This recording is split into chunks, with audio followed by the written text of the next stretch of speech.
ఈ వీడియోను మీకు సమర్పిస్తున్నవారు Godavari Krishna cooperative society limited. ఈరోజు పాక్షిక చంద్రగ్రహణం, హోలీ పూర్ణిమ. అలాగే తిరుమలకు సంబంధించి కూడా కుమారధార తీర్థ ముక్కోటి కూడా ఈ రోజే. మరి ఈ రోజు ముఖ్యమైన అంశం పాక్షిక చంద్రగ్రహణం గురించి క్లుప్తంగా తెలుసుకుందాం. శ్రీ విశ్వావసునామ సంవత్సరం మార్చ్ 3వ తేదీ మంగళవారం పాల్గొన పౌర్ణమి తిథి ఉన్న ఈ రోజున పాక్షిక గ్రస్తోదయ చంద్రగ్రహణం ఏర్పడుతోంది.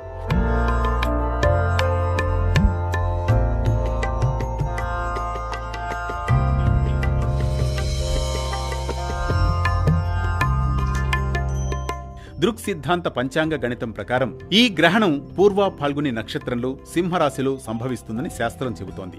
విశ్వావసునామ సంవత్సరంలో ఇదే చివరి గ్రహణం. మన దేశంలో చంద్రుడు ఉదయించే సమయంలో గ్రహణం విడుపు మాత్రమే కనిపించనుంది.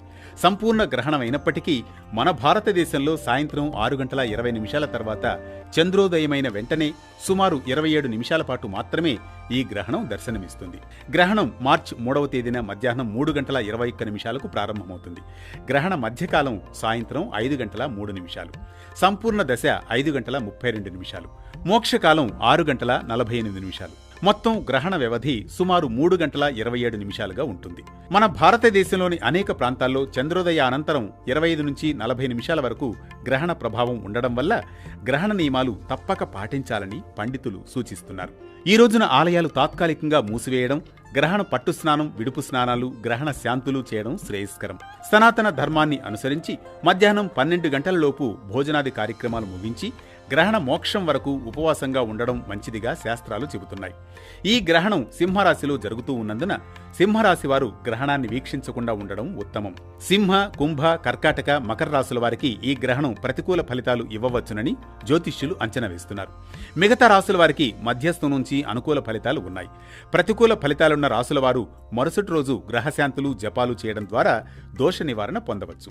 గ్రహణానికి ముందు పట్టు స్నానం చేయాలి. అంటే ఇందులో సబ్బులు, షాంపూలు ఉపయోగించకూడదు. గ్రహణం అనంతరం విడుపు స్నానం చేయాలి. గర్భిణులు, అనారోగ్యంతో ఉన్నవారు గ్రహణ దర్శనం చేయకుండా భగవన్నామ స్మరణలో ఉండాలి. గ్రహణకాలం పుణ్యకాలం కావడంతో ఆ సమయంలో చేసే దానాలు, జపాలు, ధ్యానాలు మహాపుణ్య ఫలితాలనిస్తాయి. దుర్గా, శివనామం, నారాయణ స్మరణ, గాయత్రీ మంత్ర జపం విశేష ఫలదాయకం. గ్రహణానంతరం ఇంటి శుద్ధి, పూజా మందిరం శుభ్రత తప్పనిసరి.